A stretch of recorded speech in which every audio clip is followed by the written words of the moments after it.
I'll call him to bring me some glass. He told me, he said, whatever you do, don't call him.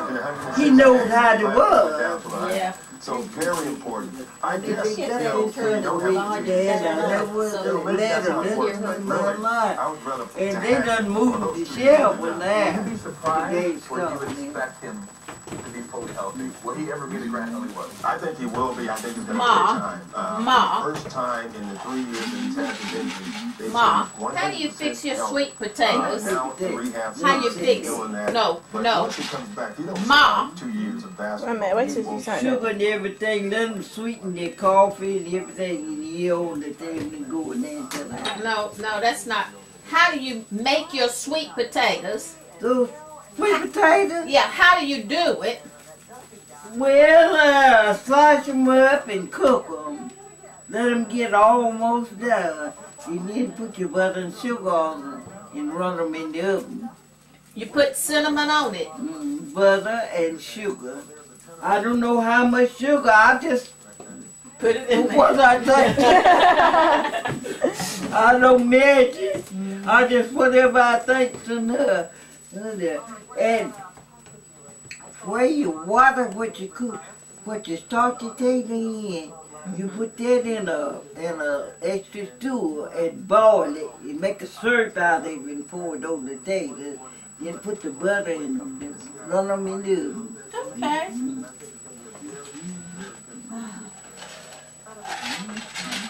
Bet they delicious.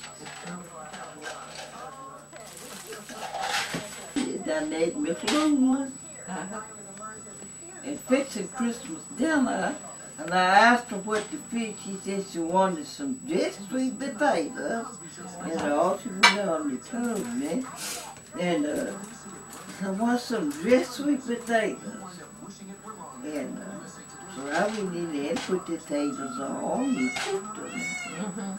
And when she come in there, they done got on and I was mashing them up. And she said, what are you doing there?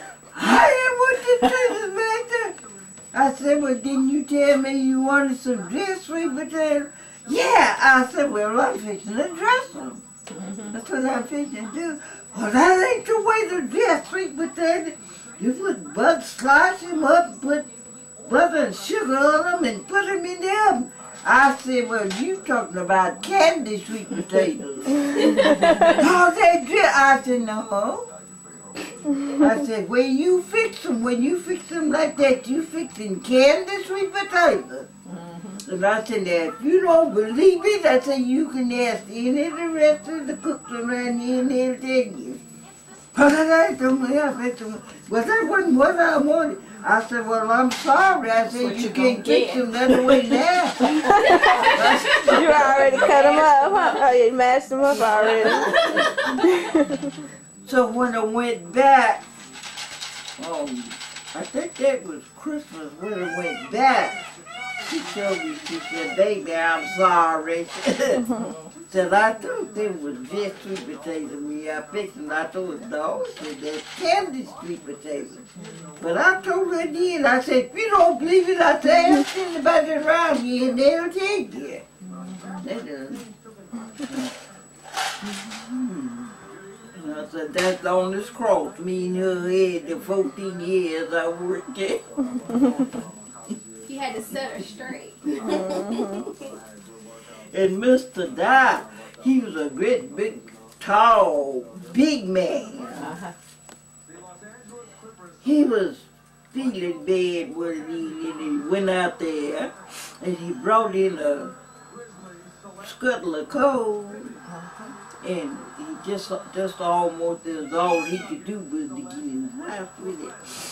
So he brought in that set of dye. The other scuttle was sitting there. No, he left it out. He brought one in, left it out there. And I went out there and filled the other one up and brought it in for him.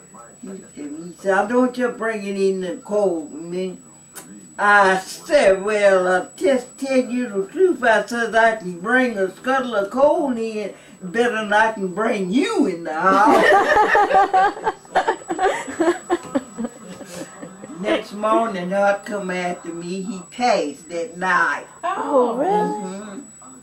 I said, well, I was so glad I brought that skull of coal in for me. He wasn't able to do it, and I said he wouldn't, and I went and did it.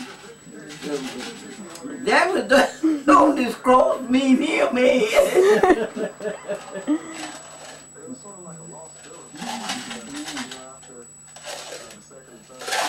That big old tall man. And Miss Lulu was about like that child right there. His wife.